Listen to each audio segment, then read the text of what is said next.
نظریہ کمزور ہے یا مضبوط؟ میں آپ سے سوال کرتا ہوں. نہیں ابھی نہیں، میں سوال کرتا ہوں آپ سے. ابھی تو مضبوط نہ کہنا، ذرا چلنے تو دیں. میں آپ سے سوال کرتا ہوں، انبیاء علیہ السلام کی وفات کے بعد کیا پیغمبر کی، توجہ رکھیں، کیا پیغمبر کی بیوی سے امتی نکاح کر سکتا ہے؟ پیغمبر کی وفات کے بعد کیا پیغمبر کی بیوی سے امتی نکاح کر سکتا ہے؟ کیوں؟ کیوں؟ اس لیے کہ ازواج مطہرات مائیں ہیں، اور اس کے علاوہ کوئی وجہ اور، اس لیے کہ نبی زندہ ہے. آپ نے دو وجہ پیش کی. نمبر ایک، پیغمبر کی بیوی امت کی ماں ہے، نس ہے. نمبر دو، اس لیے کہ نبی زندہ ہیں. میں دونوں دلیلیں آپ کی توڑنے لگا. اگر آپ کہتے ہیں نکاح کے جواز کی وجہ پیغمبر کی بیوی امت کی ماں ہے، تو میرا سوال، پیغمبر کی بیوی امت کی ماں جسمانی ہے یا روحانی؟ جسمانی یا روحانی؟ استاذ کی بیوی شاگرد کی ماں ہے یا نہیں؟ جسمانی یا روحانی؟ پیر کی بیوی مرید کی ماں ہے یا نہیں؟ جسمانی یا روحانی؟ مرشد فوت ہو جائے تو مرید اپنے مرشد کی بیوی سے نکاح کر سکتا ہے؟ تو روحانی ماں سے تو نکاح نہیں ہوتا، کیسے کر سکتا ہے؟ استاد فوت ہو جائے، ان کی بیوی سے شاگرد نکاح کر سکتا ہے؟ وہ تو روحانی ماں ہے، کیسے کر سکتا ہے؟ اگر وجہ روحانی ماں ہے تو یہ روحانی ماں موجود ہے، نکاح پھر بھی کر سکتا ہے. آپ نے کہا اس لیے نہیں کر سکتا کہ نبی زندہ ہے. میرا سوال، شہید قتل کے بعد اپنی قبر میں زندہ ہے یا نہیں؟ شہید کی بیوی سے کوئی نکاح کرنا چاہے تو کر سکتا ہے. آپ تو کہتے ہیں نبی کی بیوی سے اس لیے نکاح نہیں کہ نبی زندہ ہے. تو شہید بھی زندہ، اس کی بیوی سے نکاح کیسے ہوگا؟ جی روحانی ماں تو پھر پیر کی بھی روحانی ماں ہے. روحانی ماں کہیں تب بھی سوال ہے، اور زندہ کہیں بولو تب بھی سوال ہے. اب بات سمجھنا.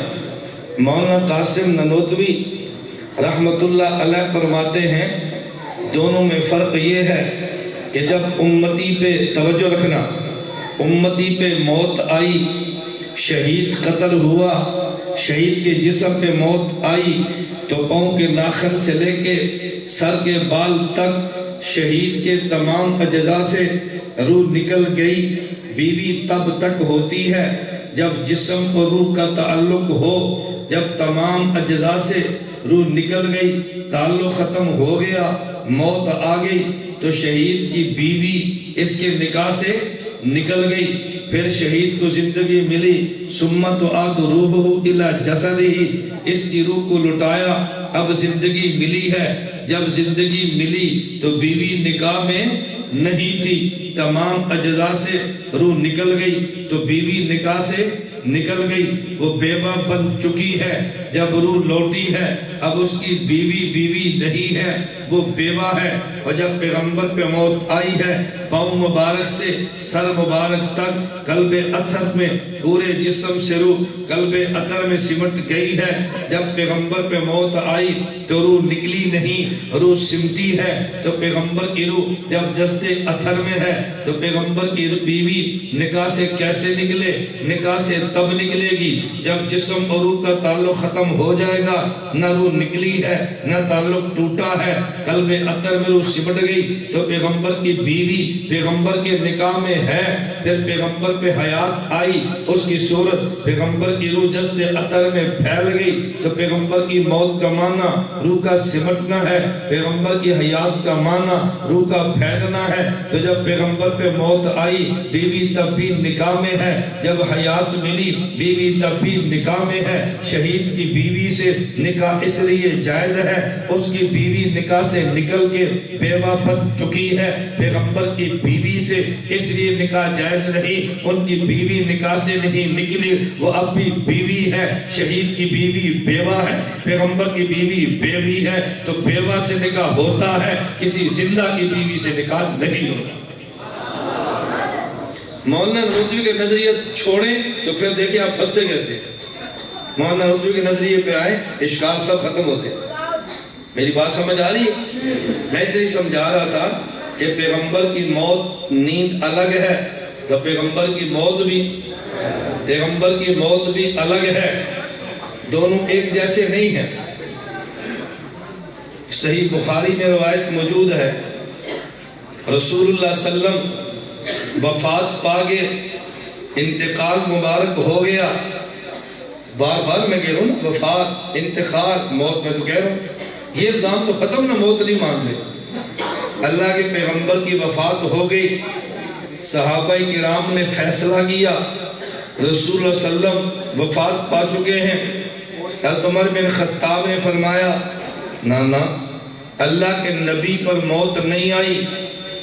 توجہ رکھنا، اللہ کے نبی پر موت، اور جس نے کہا نا موت آئی ہے، ابھی حضور اٹھیں گے اس کے ہاتھ پاؤں کاٹ کے رکھ دیں گے، یہ مت کہو کہ حضور پہ موت آئی. عام صحابہ کرام فرماتے ہیں موت آ گئی، حضرت عمر فرماتے ہیں موت. حضرت عمر چھوٹے آدمی، حضرت عمر کے بارے میں فیصلہ، ان اللہ جعل الحق علی لسان عمر وقلبہ، عمر بولتے بھی ٹھیک ہیں، عمر سوچتے بھی ٹھیک. حضرت عمر بولتے بھی ٹھیک ہے عمر، اور کہہ رہے ہیں کہ موت نہیں ہے. اب کتنا آسان سا جواب ہے. حضرت عمر حضور کی موت میں بے ساختہ ہو گئے تھے، آواز کو بیٹھے تھے. عجیب جواب ہے. اب بات سمجھنا، صحابہ کرام فرما رہے ہیں موت آ گئی، حضرت عمر فرماتے ہیں موت. ان دونوں میں اختلاف کیوں ہوا؟ اس کا جواب بھی صحیح بخاری میں، رسول اللہ صلی اللہ علیہ وسلم سو رہے ہیں. پیغمبر کی نیند اور موت ایک جیسی ہے. پیغمبر کی نیند، امتی کی نیند، فرق. پیغمبر کی موت، امتی کی موت. اب نیند اور امت میں معاشرت دیکھیں. رسول اللہ صلی اللہ علیہ وسلم سو رہے ہیں، دو فرشتے آئے. ایک فرشتے نے کہا حضور سو رہے ہیں، دوسرا کہتا ہے نہیں جاگ رہے ہیں. صحابہ کہتے ہیں موت آ گئی ہے، حضرت عمر فرماتے ہیں زندہ ہیں. یہ اختلاف فرشتوں میں، ایک کہتا ہے سو رہے ہیں، دوسرا کہتا ہے بولو. یہ اختلاف کس میں ہو رہا ہے؟ نیند میں. اور وہ اختلاف کس میں ہو رہا ہے؟ موت میں. اب نیند سمجھ آئی تو موت سمجھ آئے گی نا. پہلے نیند کے اختلاف سمجھیں پھر موت کے اختلاف سمجھیں. انہوں نے کہا جی سو رہے ہیں، دوسرا فرشتہ کہتا ہے جاگ رہے ہیں. صحابہ کہتے ہیں موت آ گئی ہے، حضرت عمر فرماتے ہیں زندہ ہیں. تو جو دو فرشتوں کا اختلاف نیند اور بیداری میں تھا، صحابہ کے اختلاف موت اور حیات میں ہے. رسول اللہ صلی اللہ علیہ وسلم نیند سے بیدار ہوئے، آپ نے فرمایا میں سو رہا تھا، دو فرشتے آئے، ایک کہتا ہے سو رہے ہیں، ایک کہتا ہے جاگ رہے ہیں. فرمایا دونوں نے ٹھیک کہا ہے. جو کہتا ہے سو رہے ہیں اس نے آنکھ کو دیکھا ہے، جو کہتے ہیں جاگ رہے ہیں اس نے دل کو دیکھا ہے. نبی کی آنکھ دیکھو سو رہے ہیں، نبی کا دل دیکھو جاگ رہے ہیں. جن صحابہ نے کہا موت آئی ہے، نبوت کی آنکھ کو دیکھا ہے. حضرت عمر نے کہا زندہ ہیں، نبوت کے دل کو دیکھا ہے. نبی سو جائیں تو آنکھ سوتی ہے، دل جاگتا ہے. پیغمبر پہ موت آ جائے تو ظاہری جسم پہ موت ہوتی ہے، قلب اثر میں حیات ہوتی. صدیق اکبر آئے، کون ہے؟ صدیق اکبر. ان کی نگاہ ظاہر پر بھی ہے، باطن پر بھی ہے. صدیق تو پھر صدیق ہے نا. ان کی نگاہ آنکھ پر بھی ہے، دل پر بھی ہے. صدیق اکبر نے سمجھایا، انہوں نے کہا عمر توجہ رکھنا، یہ مت کہنا کہ موت نہیں آئی، موت تو آ گئی ہے. نبی سو جائیں دل جاگتا ہے، لیکن یہ نہیں کہتے نیند نہیں آئی. نیند ہوتی ہے، یہ نہیں کہتے نہیں آئی. جس طرح نبی پر نیند آ جائے دل جاگتا ہے، یہ نہیں کہتے کہ نیند نہیں آئی، کہتے نیند آ گئی ہے، آرام فرما رہے ہیں. لیکن پیغمبر کی نیند اتنی ہی ہوتی ہے، ظاہر پہ ہوتی ہے، دل جاگتا ہے. تو یہ نہ کہنا حضور پر موت نہیں آئی، موت آ گئی ہے، لیکن نبی کی موت اتنی ہی ہوتی ہے کہ ظاہر پہ موت ہوتی ہے، قلب اثر میں حیات ہوتی ہے. عمر نے کہا مجھے بات سمجھ آ گئی. صدیق اکبر نے سمجھایا تو بات سمجھ آ گئی. یہ بات سمجھ آئی؟ تو نبی اور امتی کی نیند الگ ہے، تو نبی اور امتی کی موت بھی الگ ہے۔ ان کی نیند ظاہر پر بھی ہے، دل پر بھی ہے۔ پیغمبر کی موت ظاہر پر ہے، دل میں حیات ہے۔ اب بات سمجھ ذرا، توجہ رکھنا۔ میں نے کہا نبی اور امتی کی نیند میں فرق، تو پیغمبر اور امتی کی موت میں فرق۔ توجہ رکھے ذرا، دلائل پہ غور کرنا۔ پیغمبر پہ ظاہر پہ موت ہے، قلب اطہر میں بولو یہ کیسے ہو سکتا ہے کہ ظاہر پہ موت ہو اور اندر حیات ہو؟ مولانا قاسم نانوتوی رحمہ اللہ مثال دیتے ہیں، اگر آگ جل رہی ہو، جلتی آگ پہ آپ ٹھنڈا پٹرول چھڑک دیں، توجہ رکھنا، جلتی آگ پہ ٹھنڈا پٹرول چھڑک دیں تو اس سے آگ بھڑکتی ہے یا بجھ جاتی ہے؟ کیوں؟ پٹرول تو ٹھنڈا ہے، کیوں بھڑکی؟ اس لیے اگرچہ پٹرول اوپر سے ٹھنڈا ہے لیکن پٹرول کے اندر خاصیت حرارت کی ہے، خاصیت گرمی کی ہے۔ جلتی آگ پہ گرم پانی ڈالیں تو آگ بجھ جاتی ہے یا بھڑکتی ہے؟ وہی پانی گرم ہے، آگ بجھی کیوں ہے؟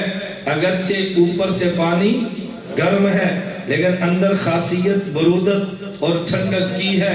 پٹرول ٹھنڈا بھی ہو، اندر خاصیت حرارت کی ہے، پانی گرم بھی ہو، اندر خاصیت برودت کی ہے۔ امتی کا وجود خدا نے بنایا زمین کی مٹی سے ہے، نبی کا وجود بنایا جنت کی مٹی سے ہے، امام الانبیاء کا وجود بنایا جنت الفردوس کی مٹی سے ہے۔ زمینی مٹی میں خاصیت موت کی ہے، جنتی مٹی میں خاصیت حیات کی ہے۔ آپ قرآن کریم کھول لیجئے اور قرآن میں آپ دیکھ لیجئے، قرآن بار بار کہتے ہیں یہ مٹی مردہ تھی، ہم نے بارش برسائی تو مٹی زندہ ہو گئی۔ دنیاوی مٹی میں موت اس کی خاصیت ہے، اس میں پانی آ جائے حیات ہوتی ہے۔